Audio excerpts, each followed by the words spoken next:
Muy buenos días a todos. Gracias por conectarse.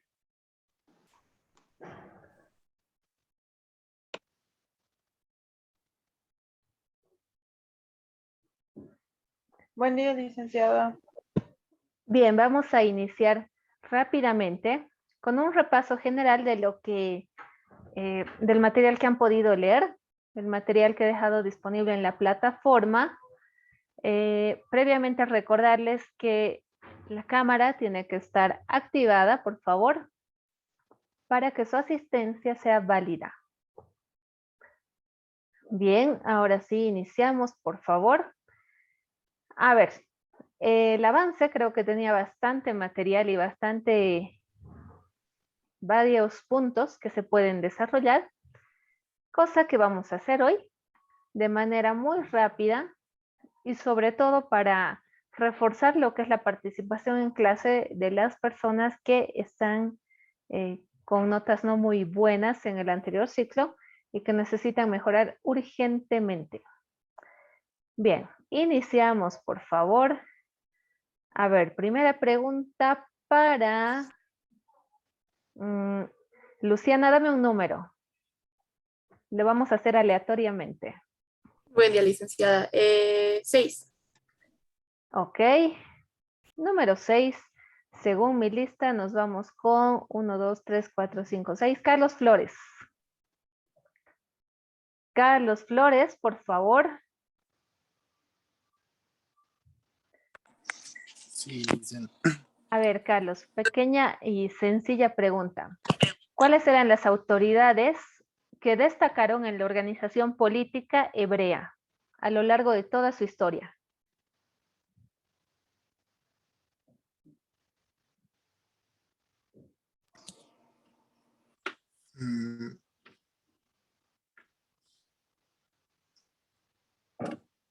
la familia patriarcal. 1, patriarcas. Está bien. ¿Qué más? Hebreos que vivían en grupos familiares. ¿Me estás preguntando o me estás respondiendo? Grupos que vivían en familia. No, error. No, Patriarcas, estabas bien. Te faltan 2, son 3. el más anciano del clan. ¿Me estás preguntando o me estás respondiendo, Carlos? El, Por el más favor, anciano pongámonos las pilas. el que era más anciano del clan. ¿Qué más? Estamos Y divagando. no, solo sabía eso, dice. ¿Y por qué? Leíste el material, me imagino. Supongo. No, la verdad no. ¿Y por qué?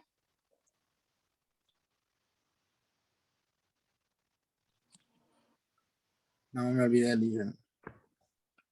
Si vamos a continuar a este ritmo, Carlos, de verdad que estás desaprovechando tu potencial de una manera increíble. Lamentable, pero cierto. A ver, José, súper breve, por favor. Concreta la pregunta. Buenos días, licenciada. Se dividían en los patriarcas, en los jueces y en los reyes. Perfecto, muchas gracias. Daneida, dame algunos nombres de los jueces.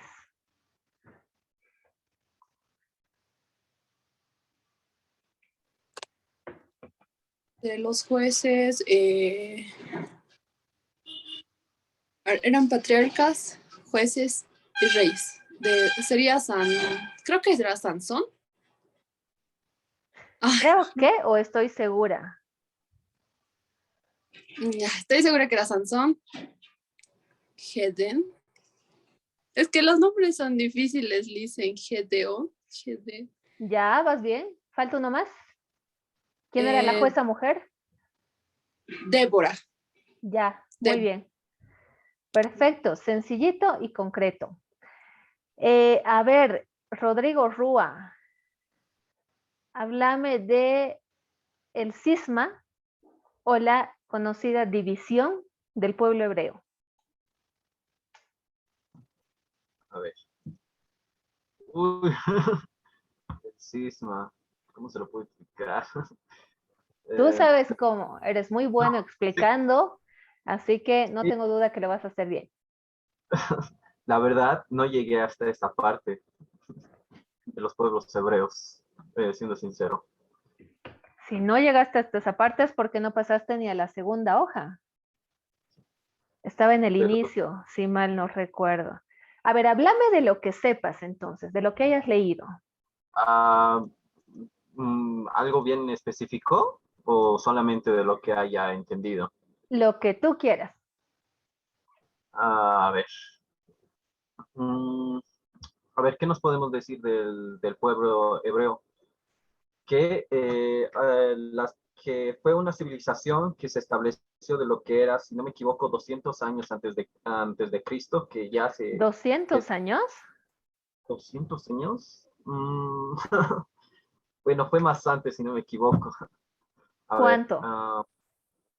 uy, am, mm, si no me equivoco, a ver, fue...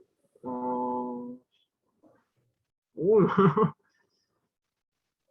ay, sí, ya me agarro en curva. Am, La instrucción era súper clara. Ya vamos a empezar a sancionar a los que no responden. Rodrigo, vas a hacer lo siguiente mientras Melina contesta. Vas a golpear la cabeza y vas a hacer esto en la boca. Todo el tiempo que Melina conteste. Así que Melina, expláyate que el Rodri va a pagar su sanción haciendo esto. Rodri, empiezas. Melina, vamos. Sí, como ustedes decían, el cisma es la división del pueblo hebreo. Entonces, el pueblo hebreo se divide en dos, en el reino de Israel y en el reino Ya. de Judá.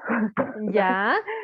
El reino de Israel comprendía las 10 tribus del norte y en el reino de Judá comprendía las dos tribus del sur. Ya. Quería responder. Muy bien, Rodri. ¿Puedes parar? Y por favor, lee. Cuando dejemos el material en la plataforma es para leerlo. Tú puedes, eres muy bueno analizando, dando criterios, un poquito más de ganas y lo vas a hacer muy bien. De igual forma para Carlos Flores, por favor, chicos, échenle ganas, ustedes pueden. Bien, siguiente pregunta, a ver, súper facilito. A ver, vámonos con... me vas a hablar de la agricultura y la ganadería.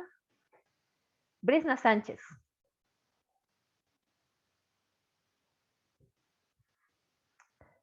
Brisna, la una. Brisna, las dos. Brisna, a las 3. Ok, asistencia descartada de Brisna Sánchez por falta de participación. Luciana, por favor. Si mal no recuerdo, era la principal forma de economía de los hebreos y con la Ya, cual podían incluso contratar esclavos y demás, si mal no recuerdo. ya, y ganadería, agricultura, ¿qué productos cultivaban? ¿Qué animales eran los que pastoreaban? Me acuerdo que era el trigo, la uva y el olivo. E higo. Ya, ya, muy bien. Y eran ovejas, cabras y asnos. Creo que me faltó uno. ¿Bueyes? Muy bien, exactamente. Esas eran las gamas en las que su economía se iba también desarrollando poco a poco. Además, los hebreos realizaban el intercambio comercial con algunas regiones muy específicas. Geraldine Montes, a ver, háblame un poquito sobre eso, sobre el intercambio comercial de los hebreos y con qué pueblos o con qué regiones era realizado.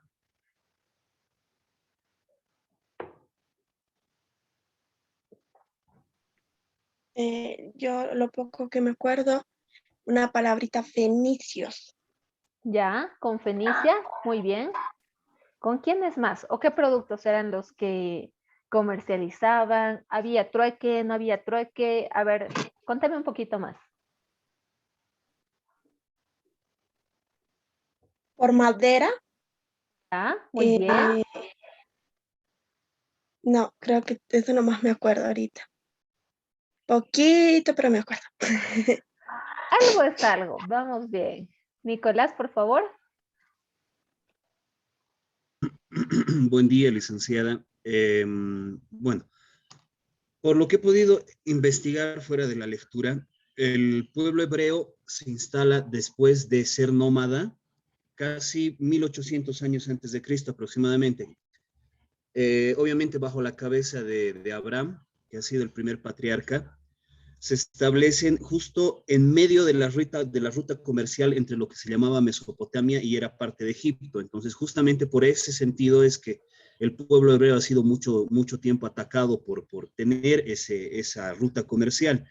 Su economía se basaba básicamente en la agricultura y en la ganadería. En la agricultura era, como decía Luciana, el olivo, la vid y el trigo. Y en la ganadería, bueno, obviamente camélidos, los camellos, bueyes, ovejas, cabras, caballos.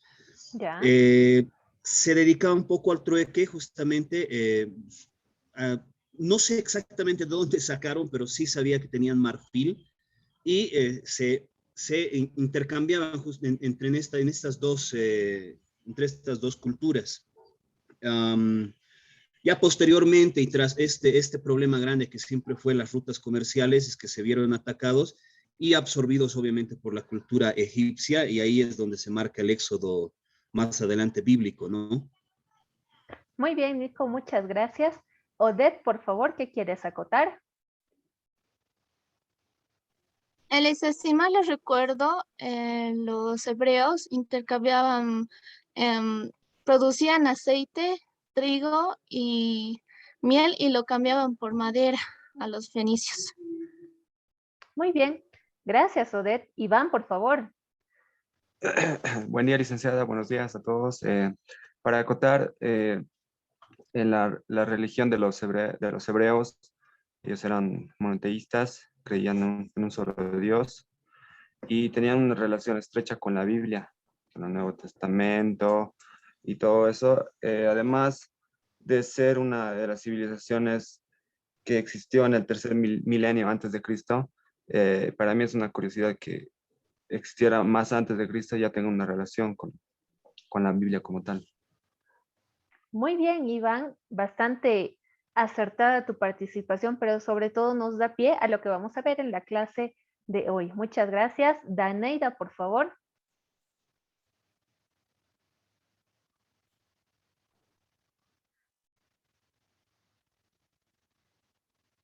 Daneida, te escuchamos. Perdón, Licen, pensé que lo había puesto. Quería acotar, Licen, que de la agricultura, que los hebreos cada 7 años dejaban descansar las tierras.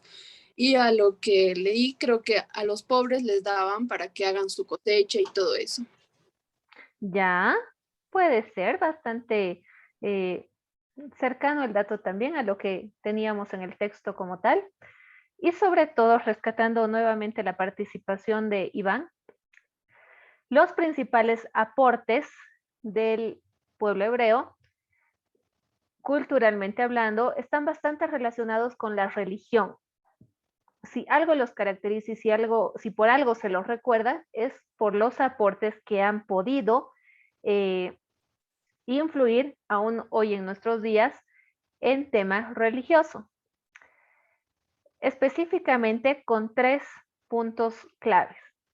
Primero, una religión monoteísta. Segundo lugar, su libro sagrado, la Biblia. Y tercer punto clave, un texto contenido dentro de la Biblia clave para su historia y sobre todo fundamental dentro de sus normas de vida, el Decálogo, o también conocidos como los 10 mandamientos. Al hablar de religión monoteísta, nos transportamos inmediatamente al cristianismo. A ver, ahora sí, se ve la pantalla, ¿verdad? Sí. Bien, cristianismo. Como religión, vamos a dar algunos datos y algunas pautas bien importantes al respecto, teniendo en cuenta lo siguiente. Las corrientes principales que encontramos como parte del cristianismo y que tienen su origen y su tronco, digamos, en lo que es el cristianismo, podrían ser la ortodoxia, el catolicismo, el protestantismo, religión anglicana. Muchas corrientes se desprenden de lo que es el cristianismo como tal. ¿Cuál es el punto central de esta religión muy practicada en el mundo? Partir y tener su base en las enseñanzas de el ya conocido Jesús de Nazaret, también denominado Jesucristo, a quien se lo define como el Mesías o aquel Salvador que iba a redimir al pueblo hebreo. Nicolás, ¿qué quieres acotar? Sí, licenciada. Ayer justamente estaba viendo esta parte de la religión y, bueno, todo inicio de la parte, bueno, no tan cristiana, sino de la religión hebreo, viene a partir obviamente de Abraham, del pacto que hace Abraham con este Dios, para que él y su familia, a raíz de que Dios le iba a dar una descendencia amplia, pero a cambio de solamente creer en él, en este Dios. Por eso es que nace el monoteísmo a partir de ahí.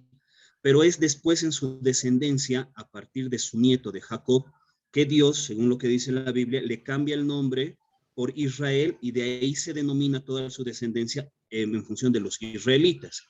Pero es justamente ahí, a partir de su descendencia, que se divide en dos y se entiende, digamos, entre teoría de la parte, porque profesaban la religión judía,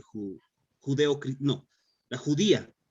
Después de eso, ya se vuelve, obviamente, el cristianismo, pero hay una división en un punto de la familia de Jacob, ya después de volverse Israel, en la que los hijos, bueno, la descendencia de uno de sus hijos son los que se denominan, lo que consiguen los hebreos, y la otra es lo que se denominan los árabes.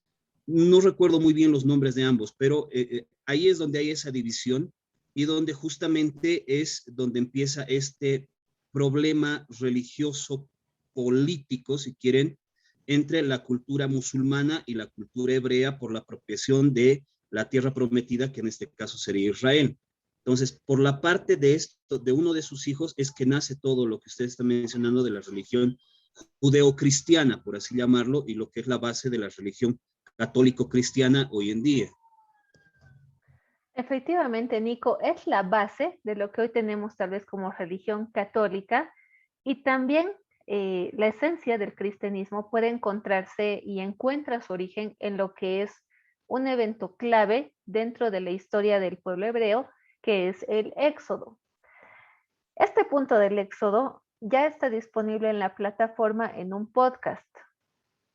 Si bien es un evento demasiado amplio, he tratado de resumirlo de una forma bien clara y bien concreta en el podcast para que no nos pongamos a divagar mucho en otros aspectos, sino para irnos precisamente al punto que nos va a dirigir al siguiente aporte cultural de los hebreos, que es la Biblia. Primeramente, entonces, tendremos que ver cuál es la doctrina o la ideología, religiosamente hablando, que toma en la Biblia su fundamento y su pilar como texto teórico doctrinario, podría ser, en este sentido, ¿sí? Iván, ¿qué quieres acotar? Sí, licenciada, no, sobre el tema del libro de Éxodo, hasta donde tengo entendido yo es que cuenta que Moisés, o sea, el objetivo de Moisés era liberar a los esclavos en el antiguo Egipto. También habla que los israelitas son los escogidos de Dios. Ya, muy bien.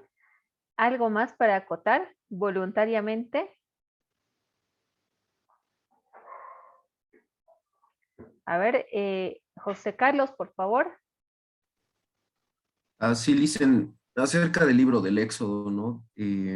Lo que nos diferencia, digamos, de la religión judía a la religión cristiana es el Antiguo Testamento y el Nuevo Testamento, porque los judíos no toman en cuenta el Nuevo Testamento. Según ellos, aún no ha venido el profeta, siguen esperando al Mesías, mientras que de nosotros ya llegó y es Jesús de Nazaret. Y también se ve el Éxodo como un libro muy histórico, ¿no? Que te habla de cómo sale el pueblo hebreo de Egipto, que es algo que pasó. Menciona cosas, digamos, como la división de las aguas de Moisés, que son datos que la ciencia intenta ver cómo lo hizo. Y es un libro, ¿no? Muy polémico en ese sentido, porque la ciencia quiere explicar todos los milagros que se dice que ocurrió y les busca una explicación. Entonces es un libro histórico y muy importante para la ciencia. Efectivamente, es bastante cargado de historia, también de mucho simbolismo, pero también de hechos creo que llegan a tocar lo sobrenatural y que a la fecha no han podido ser comprobados científicamente como para darles un 100% de credibilidad. Anaí, ¿qué opinas al respecto? Sí, licenciada, buen día, buenos días, compañeros. De hecho, el Éxodo es un libro, en realidad, de una historia real, de la liberación de un grupo de personas que vivían bajo la tiranía como esclavos, y obviamente haciendo lo que a ellos tal vez no les gustaba. En un momento ha sido un libro muy emocionante, el relato, el que tiene como el nacimiento de una nación, habla acerca de milagros, después habla acerca de la construcción del tabernáculo, que en su momento era también importante en esos tiempos. En esencia, este libro del Éxodo habla acerca de una amplia gama de cosas importantes, de unos acontecimientos importantes también que tuvo lugar. El Éxodo fue escrito por Moisés, relata experiencias principalmente de los israelitas, trata de hablar acerca de cómo ha pasado su vida, cómo era en realidad la vida junto con los egipcios, qué era lo que pasaba. Más o menos fue escrita durante un periodo de 145 años, desde la muerte de José en 1657 antes de Cristo, hasta que se terminó de construir el famoso tabernáculo, el cual fue en 1512 antes de Cristo. Ahora bien, si nos ponemos a hablar acerca de este libro, vamos a sacar diferentes experiencias. Como usted bien decía, hay experiencias incluso sobrenaturales, la división del mar. Son cosas que nunca más las hemos vuelto a ver, pero son cosas que han pasado en su tiempo, han sido verídicas, han visto las personas qué es lo que ha pasado. Entonces va a ser importante de que analicemos bien especialmente este libro, ya que tiene acontecimientos incluso sobrenaturales y cosas que no las vamos a volver a ver nunca más. Ya, en ese sentido que mencionan ahí, a ver, Luciana, en tu criterio, ¿crees que todos los hechos que se pudiesen llegar a relatar en el Éxodo, que tiene como esencia la salvación del pueblo elegido, ¿no es cierto?, de Dios, el pueblo hebreo, ¿crees que todos los hechos que se relatan ahí acontecieron realmente? ¿Qué dices? Yo creo que sí, porque si nos ponemos a analizar, lo que me acuerdo de que el significado del nombre de Éxodo significa salida. Entonces era como que la salida del pueblo de Israel de Egipto. Entonces, obviamente no se van a inventar eso, no es como que me acuerdo que Egipto, viendo la historia, estaba con líos con el pueblo de Israel y demás. Entonces, yo creo que sí, ¿no? O sea, ¿de dónde más vamos a sacar toda esa historia, no? Puede que algunas cosas sí sea como por sentido común o por especulaciones, pero la base principal yo creo que sí ha sucedido por lo que hablo de el pueblo de Egipto en Israel. Ya, muy bien, gracias, Luciana. Rodrigo, por favor. Vale. Es bastante cuestionable, o sea, visto desde un enfoque pues ya más técnico, lo que narra distintos acontecimientos de la Biblia, tanto del Éxodo, del Nuevo Testamento, tanto del Antiguo, como dijeron mis compañeros, son sucesos que no los volvimos a ver, muchos de ellos, pero entonces eso quiere decir que tal vez, entre comillas, podría darse en un futuro, pero siempre hay un pero, que ese pero va a dar la división de lo que puede ser, de lo que no va a ser y de lo que sí es. Entonces, ¿qué es lo que podemos relatar en aquí? De que distintos acontecimientos, de hecho, sí son algunos explicables y hay otros que también tenemos que tomar en cuenta, como bien ya dijeron, la Biblia no solamente es solamente un libro, sino que está basado también en otras culturas. O sea, bien sabemos también que está basado en la cultura egipcia, tiene algunos retratos también de la cultura griega también al mismo tiempo. Así que también podría ser que es bastante, es un tema pues bastante controversial, es un tema bastante controversial, pero yo creo que algunos tienen su explicación y otros también podrían ser ideológicos también desde cierto punto, pero podría ser debatible. Ya, gracias, Rodrigo. Anaí, ¿qué réplica puedes darnos al respecto? Sí, licenciada, si uno tratara de entender la Biblia a su cabalidad, tardaríamos años de años en clases y pienso que jamás llegaríamos a un punto exacto o quizás a un modo de pensar igual todos, porque todos podemos interpretar de diferente forma la Biblia y especialmente los libros que ella contiene, que son 66 libros y cartas.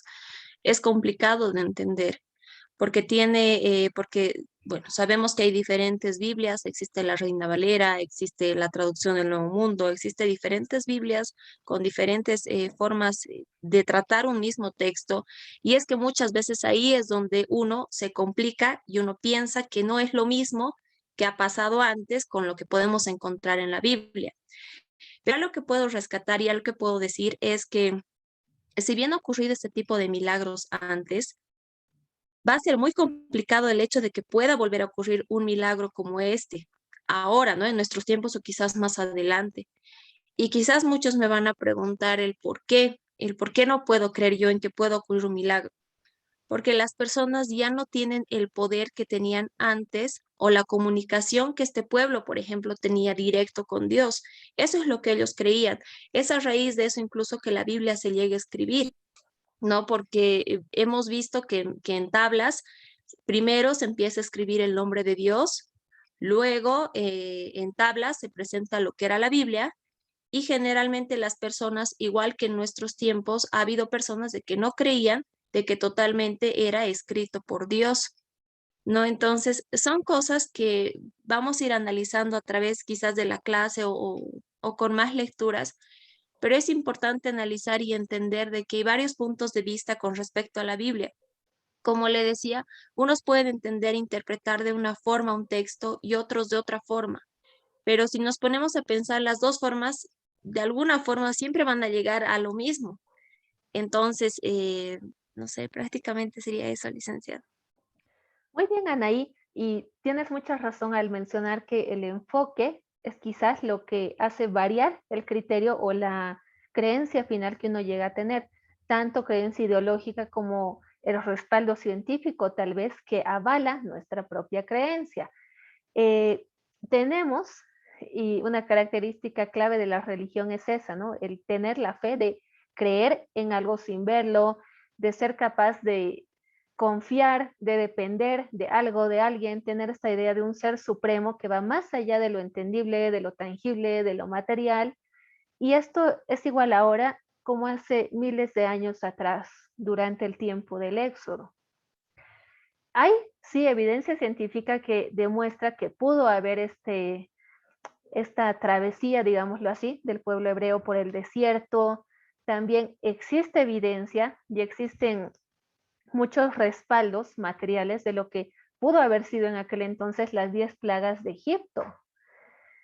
Las mismas que podrían incluso llegar a estarse manifestando ahora, por ejemplo, una plaga de langostas en Australia, que responde más a fenómenos naturales que a fenómenos netamente relacionados con la fe. Sin embargo, el enfoque y el contexto en el que uno interprete estos fenómenos es lo que creo hace variar totalmente la forma que los vamos a relatar y la forma que los relacionamos con la historia. No podemos negar, por ejemplo, la existencia en aquel entonces de una plaga de langostas, de una plaga de insectos, se decía una plaga pestilenta que mató a los primogénitos.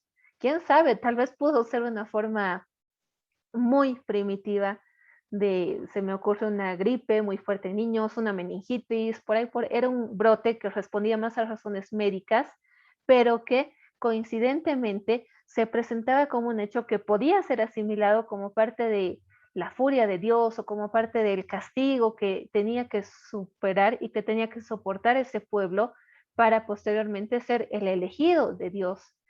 Es decir, hay muchos fenómenos que sí se relacionan tanto con la parte histórica, tanto con la parte científica y con la parte ideológica en cuanto a creencia, en cuanto a fe y en cuanto a religión, que confluyen y dan lugar al relato que podemos encontrar hoy tanto en nuestra Biblia como se me ocurre la Biblia ortodoxa, la Biblia netamente cristiana, evangélicos.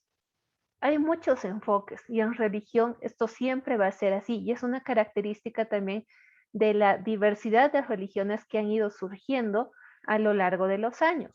No por eso podemos desmerecer o descartar toda posibilidad, sino más bien entenderla desde esta diversidad a la cual nos estamos refiriendo. Nicolás, ¿qué quieres aportar? Sí, Licen, he estado mezclando algunas cosas dentro de la cabeza. Lo que usted menciona, hay muchos datos científicos que prácticamente evidencian todo lo que son las plagas, todo lo que es, como usted menciona, la migración y el éxodo del pueblo hebreo. Lo que sí tenemos que entender es a partir de, obviamente, para poder entender esta cultura tenemos que entender el contexto en el cual vivía Abraham. Abraham, nuevamente, como al ser el padre de la cultura hebrea, el primer patriarca, vivía bajo un sistema, no sé si llamarlo sistema, pero era nómada. Entonces no tenía un lugar donde asentarse. Cuando él realiza el pacto, y es donde entra obviamente esta parte del monoteísmo y de la creencia en Dios, cuando realiza este pacto con Dios, a él se le promete una tierra, y esa tierra era Canaán. Y obviamente al tratar de entrar a esa tierra que estaba prometida, es donde surgió uno de los primeros conflictos con los cananeos. Después de subyugar el pueblo hebreo a los cananeos y apropiarse de ese lugar, es de que se puede evidenciar este primer periodo de la cultura hebrea. A partir de ahí y de la división, de la creación de las 12 tribus a partir de la descendencia de Abraham, es que esta cultura tiene, y como decía mi compañero, creo que José, tiene esa idea básica de que son el pueblo elegido por Dios, por ese pacto previo mencionado por Abraham.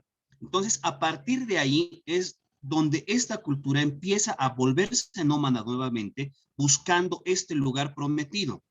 Después de tener los problemas inclusive con varios pueblos aledaños, por tener esta ruta comercial, al ser absorbidos por la cultura egipcia, al ser despojados de su territorio y obviamente entrar al éxodo, es donde nuevamente realizan el pacto con Dios para llegar a esta tierra prometida, la cual hoy en día se cree que es Israel. Entonces, durante este lapso de tiempo y justamente en el Éxodo, que es como ustedes mencionaron y a varios de mis compañeros, es un libro importante que nos relata ese punto álgido del conflicto básico de la cultura. El salir de esta subyugación que ya la tenían anteriormente, pero que se ha marcado bastante fuerte a nivel sociocultural, porque ya estaban subyugados por una cultura que ha sido una de las más importantes a nivel mundial, acabe de recalcar. Entonces, esta parte de las 7 plagas, en varios documentales y varios hechos científicos, relatan que han iniciado simplemente de un cambio, no tan climático, pero un cambio debido a la sobreexplotación del suelo. El contexto en el cual se ha desarrollado y la sobreexplotación de la agricultura egipcia ha hecho de que el suelo empiece a, según lo que se tiene, ¿no? Empiece a brotar ciertos minerales que han teñido el Mar Rojo Y a partir de ese tiño, y obviamente esa contaminación de suelo que ha sido natural, no ha tenido que ver la mano del hombre, pero se creyó que obviamente ha tenido que ver el poder divino.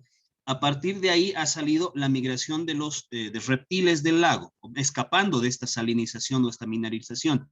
Entonces, a partir de ahí y de la muerte de estos animales por inanición, es que se ha visto la segunda plaga, que han sido obviamente las moscas, la migración de las langostas. A partir de ahí ha venido la peste, porque todo ya estaba lleno de residuos de muerte. Han muerto los ganados. A partir de ahí se ha creado este ambiente propicio para la proliferación de una enfermedad que ha terminado matando a las personas. Entonces, este proceso se ha visto como las 7 plagas y se ve hasta el día de hoy porque ha sido un proceso degenerativo del ambiente en el cual vivían ambas sociedades. Cabe recalcar que el centro de la cultura egipcia estaba dentro de murallas o dentro de una ciudadela, y los hebreos, al no ser dignos y parte de esa cultura, eran relegados a pequeñas ciudadelas lejos de este lugar.